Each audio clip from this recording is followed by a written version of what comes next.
year 2 of the summer REU, the 2012 NASA Kiksapa summer REU.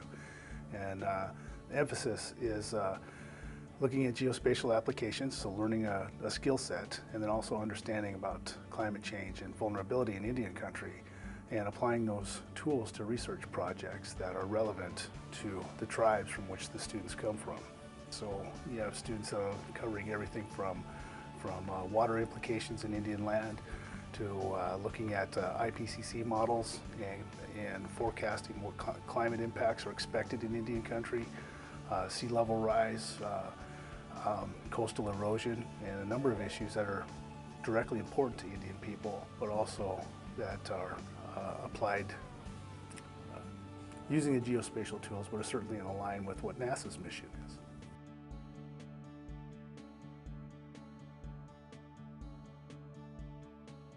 The environment or environmental issues is my passion.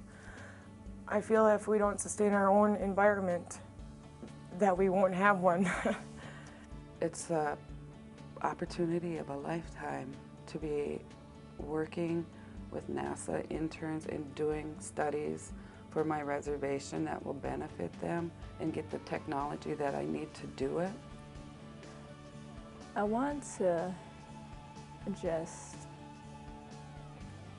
expand my mind, expand the knowledge, and just gain more experiences. And this experience has helped me, has really helped me develop a new career for myself, not just in law, you know. And I'm pretty much considering engineering now, to hopefully one day work for NASA.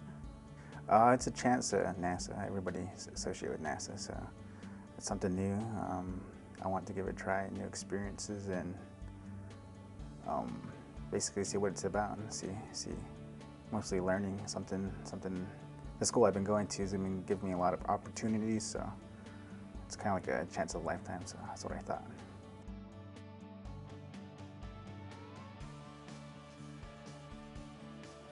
Basically, what I'm going to be doing is looking at the water quality of the surface water on the reservation, different lakes and rivers, and determining whether or not geographic or demographic growth had an effect on the quality of the water.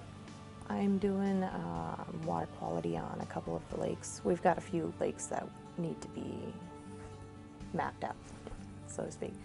And water quality is a big issue for the tribe up there. And we're hoping that the work that I'm going to do, the research that I'm going to do, will be in conjunction with future research prospects as far as the rice beds go in all the lakes.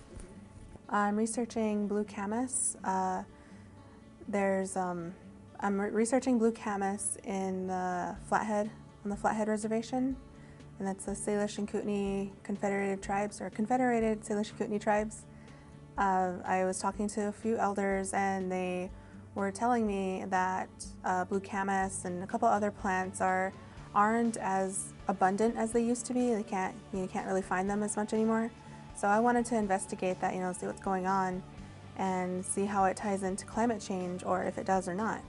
So that's what I'm doing there. My research project is about Lake Michigan and the potential threat of water shortages due to climate change, and how other regions or sectors would start dipping into that water source, and then how that will affect the Odawa culture that's set right there on the bay of Lake Michigan, and how that would affect them socially, culturally, and their sovereign status.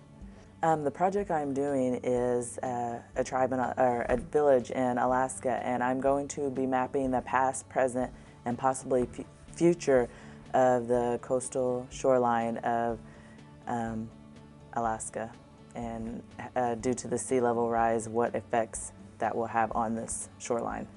So I'm going to be looking at the quality of water in climate change conditions.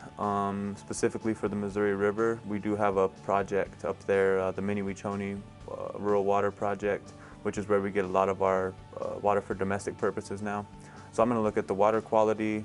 I'm going to quantify some of the agricultural land as well as the sewage lagoons and look into capacity rates for the sewage lagoons, the soils in the agricultural lands, to look for the risk factors that we kind of want to look at in the climate change conditions, which are severe storms or periods of drought. And so I'm kind of looking into maybe the water quality in 2011, like last year when we had the bad floods on the Missouri, or like 2001 through 2004 when we had the drought years, and look at those qualities and kind of see if we had a buildup of concentrations of contaminants, or if there was dilution, if any of the sewer lagoons had kind of filled, reached capacity and breached their limits and then affected the water quality. I'm doing a different project than everybody else. I'm in media arts, so I'm making a film documentary of all the NASA 2012 intern students and faculty. And then I plan to go home and interview elders in my community. My research will be on renewable energy sources to better the environment, the greenhouse gas emissions.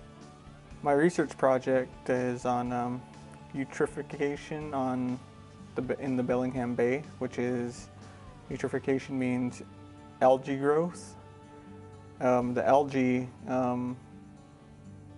grows in the mouths of rivers, the estuaries, and it doesn't really cause a problem until it starts dying and starts decaying at the bottom of the ocean, which then bacteria decomposes it and it sucks all the oxygen out of the water and turns these areas into dead zones. So these areas actually have really low levels of oxygen for so fish, crabs, mussels, clams, gooey ducks. They find it hard to breathe and they suffocate. And there's other marine plants and habitats that are affected by them. And what I'm going to be doing for my project is helping collect data and compiling it and inputting it into ArcGIS, ArcMap, and ArcGlobe to create a 3D. My goal is to create a 3D map of the biometric measurements that we collect. My project is going to be the flood of the Missouri River in 2011, and the river flows right along the reservation boundaries of the Winnebago tribe. So what I want to do for my project is I want to map the extent of the flood as it came down, how far it came out, and basically I want to know how has it impacted the area as far as vegetation, mainly for now. We have a lot of issues of mainly emergency and a bit on transportation, and it's hard for us to ask for help because they don't show up within 2 hours or more, or even showing up at all. So I thought it would be easier if I create a map for the police department, the border patrol, we call it Homeland Security, a medical ep, and also the fire department. Oh, and transportation development also. My project is on how the Russian olives, it's an invasive species on our reservation. It's not native to where we're from. It was introduced about 150 years ago, and it wasn't that big of a problem then, but now they're overrun and they suck up a lot of water. They're always found in areas where there's a riparian era.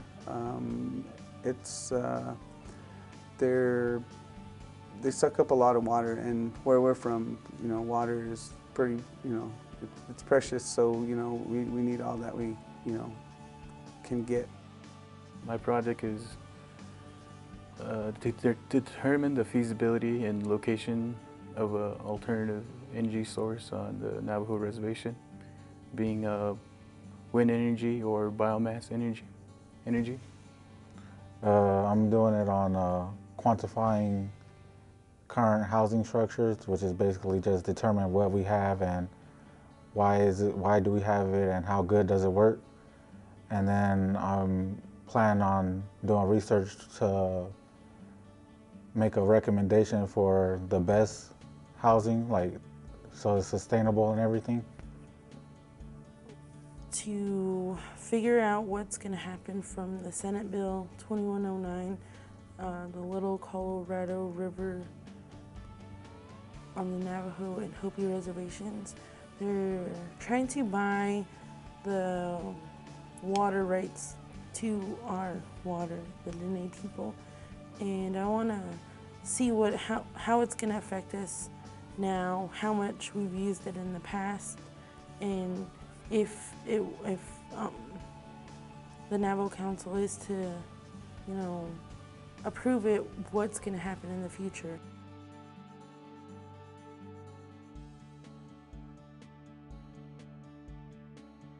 Actually, I think the most impact, I think the student has come here and they learn how to think scientifically, how to do research, and the abundant wealth of data that's out there and they can use and apply to their stuff. And when they go back to class or classroom, talk to other people, they know that's out there and they can do and think scientifically and show other people how to do research and how to do scientific stuff. I think that will be a big impact from them and surrounding the other student and the community around them.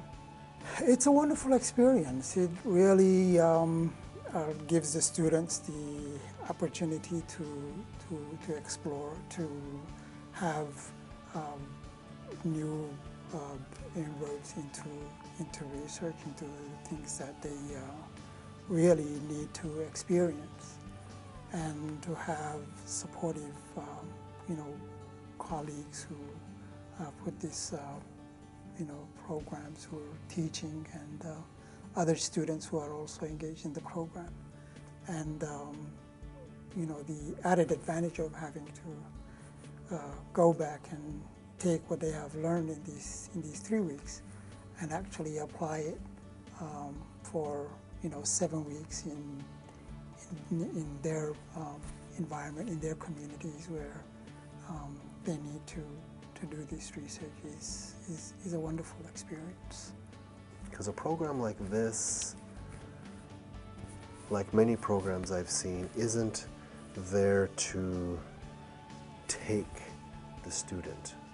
This program is meant to borrow the student and give them back to the tribe. For like my internships at NASA, and they wanted me. They go, oh, it'd be a great thing, you'd be an inspiration to your people. And I thought, but how can I be an inspiration if they don't see me? If those kids can't touch me, I can't go help them. You're taking me from my tribe. And so something like this, it's a good, and some of them may go off, and that's fine, that's their choice, but something like this, they'll go back to the tribe, have this new skill set, the new networking. I think their projects are great and all, but I'm also mentoring them to make sure you keep so-and-so on your list of contacts, stay in touch with them, shoot them an email once in a while, ask for their contacts, and network. And so when they take that back to their tribe, they have something more than what they have with the tribe. They have other resources to think, well, I don't know anything about this, but I met Jim or Bull or somebody here, and they know, or maybe they know someone, or maybe they know this, and they can help me with these problems that can help me here on my reservation. Well, what they're doing is they're getting used to this geospatial technology, which is one of the fastest growing industries in the country, and I hope that some of them will, get into the field, get into geospatial technologies, GIS, and get their experience with NASA, or do internships with NASA. But my main hope is that they come back to their tribes and help out in that field, because I know from working with other tribes, as in my capacity as a GIS coordinator, that there's not too many Native people working for tribes in GIS. From my experience, I believe that the programs impact the tribes through not just the students, but also an overall intellectual gain within the tribe. The students have the opportunity to go out and talk with tribal members and agencies, you know, within the tribe area. Also, we have some students that already work with youth groups in the area and somewhat outside of the area. So they're not only educating within the tribe, but also they're going out and educating communities surrounding the tribe. You know, it's kind of hit and miss depending on the student.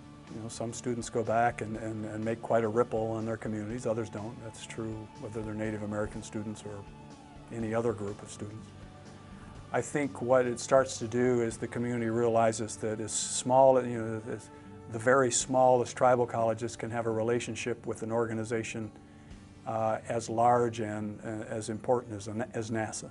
Every year is unique, every year is different. The students are different, the issues, concerns, research projects even are different because every tribe has a different concern, though they may have the same unique trend coming through it. In the case of what we do, a lot of it's climate change, but they're very differentiated. So you get to learn quickly to be very adaptable and in a lot of times amazed at the breadth and width that the students come into and level of interest in where they want to do and how they want to work to better their communities, their tribes, and themselves.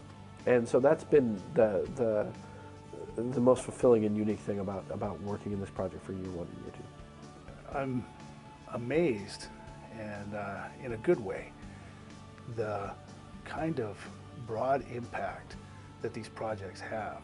It's not just a student doing a simple research project, but they talk to their families about that, and they talk to their peers about that. They talk to the community members about that. They talk to the tribe about that, and the tribe takes notice. The families take notice. And it's resulted in some pretty remarkable things. We have students who have learned these techniques, brought them home, and then I hear about them going out and engaging high school students and teaching them how to use GPS, generating maps and presenting to tribal councils. There's a number of these stories. It's more than just training students. It's really making a difference in Indian country.